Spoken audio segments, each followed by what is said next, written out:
Siria está aquí, a 8 horas de avión de España. Es la mitad de grande y su población se concentra aquí. ¿Por qué? Porque toda esta zona es un enorme desierto, pero un desierto muy importante. Tiene 1/3 de las reservas de petróleo del mundo y también de gas natural. Según algunos, el nuevo petróleo. Para sacarlo de aquí y llevarlo a Europa, hay que rodear toda esta península y salir por el canal de Suez. Como te puedes imaginar, aquí te cobran. Pero hay otra manera más fácil, la línea recta. El que controle estas tuberías las puede abrir y cerrar, como un grifo. Si no pagas, no hay petróleo, ni gas. Esta región es increíble. La civilización en el planeta empieza en 3 sitios y este es uno de ellos.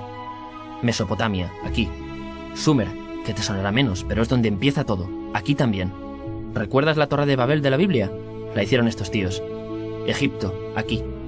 Siempre ha sido un punto de contacto entre Oriente y Occidente, dando a Asia salida al Mediterráneo. Quizá por eso aquí nacen las principales religiones monoteístas, el judaísmo, el cristianismo y el islam.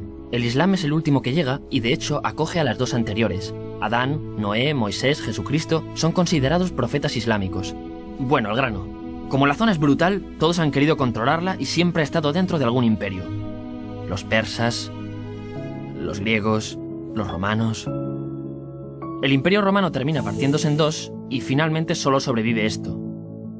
Ahora es cuando la última religión monoteísta, el Islam, construye su propio imperio. ¿Te acuerdas de las cruzadas? Bueno, pues son los europeos cristianos intentando recuperar esta zona de la que estamos hablando. Los últimos en llegar son los turcos, que ojo, no vienen de Turquía, sino de muy lejos en Asia, junto con Gengis Khan. Lo conquistan todo y fundan el Imperio Otomano. El Imperio Otomano se queda ahí hasta la Primera Guerra Mundial. 600 años. Cuando acaba la Primera Guerra Mundial, aparecen pequeños países donde antes estaba el Imperio Otomano. Y por primera vez vemos a Siria en un mapa. Hasta ahora la habíamos dibujado para no perdernos. ¿Y quién se inventa estos países? Bueno, lo que te voy a contar es alto secreto. O lo era en 1916. Este súper secreto se llama Acuerdo de Sykes-Picot. Los franceses y los ingleses no podían derrotar solos al Imperio Otomano. Solo podían si les apoyaba la gente que vivía dentro. En su mayoría, árabes. ¿Cómo se los ganaron? Pues les prometieron la Gran Arabia, un país solo para ellos. El único problema es que era un timo. Antes de seguir, recuerda una cosa. Los árabes son un pueblo, pero no una religión. O sea, un árabe puede ser musulmán, puede ser cristiano, y antes del Islam parece que hubo tribus árabes con tradiciones judías. Bueno, pues a los árabes no les dieron ese único país que les habían prometido. En su lugar, franceses y británicos crearon muchos países pequeños. Estos países, obviamente, no eran países de verdad, sino zonas bajo su control, con gobernantes puestos por ellos. Durante este tiempo hacen lo que quieren con la zona. Recuerda que hay petróleo. Siria, aunque no tiene grandes reservas, tiene fácil salida al mar. Y Francia, que es la que se ha quedado con Siria, se lo da a compañías extranjeras. Después de la Segunda Guerra Mundial, los europeos se van. En el caso de Siria, son echados a patadas. Pero antes de irse, crean otro estado, Israel. No es el momento de hablar de ello, pero es un estado muy polémico que sus vecinos no reconocen. La prueba es que nada más irse los británicos, todos estos estados lo atacan. La zona, a partir de ahora, va a ser una bomba de relojería. Y mientras, ¿qué pasa en Siria? Bueno, pues no es muy estable. Tiene golpes de estado constantes. En esa época, aparece en Siria una ideología que se hace con el control y se expande por el mundo árabe, el Ba'ath. Esta ideología mezcla el antiguo sueño de una sola nación árabe con ideas socialistas. Y algo muy importante, es laica, o sea que no es religiosa. Siria se llega a unir con Egipto, un país con el que no tiene frontera.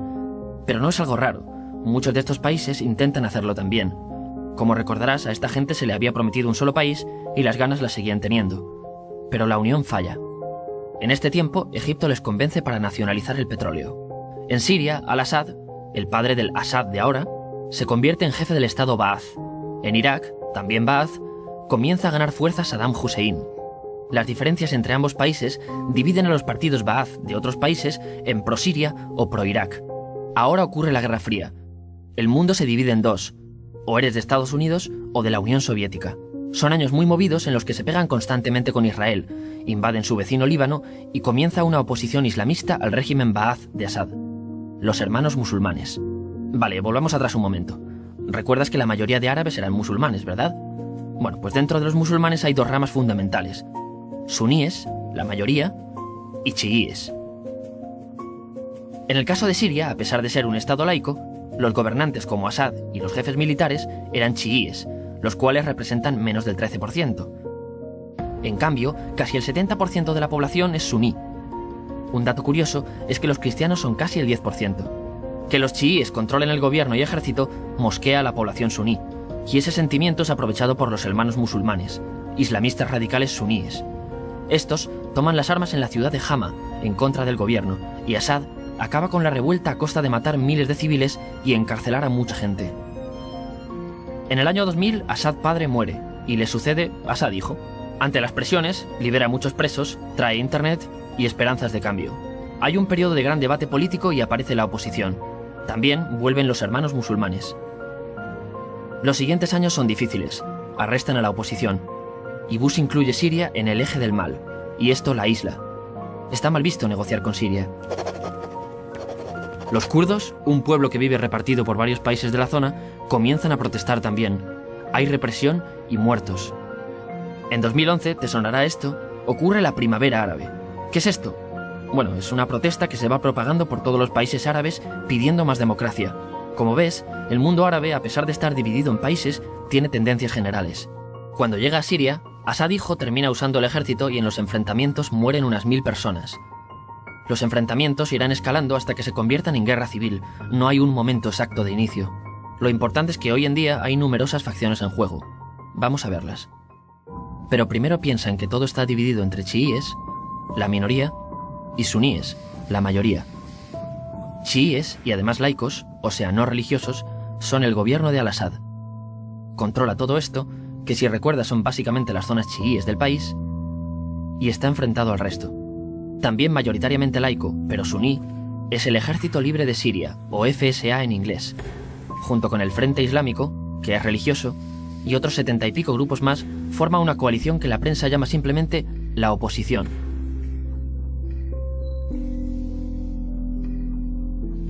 También suníes e islamistas, pero radicales, son Al-Nusra, llamados Al-Qaeda en Siria porque son básicamente eso, Al-Qaeda en Siria.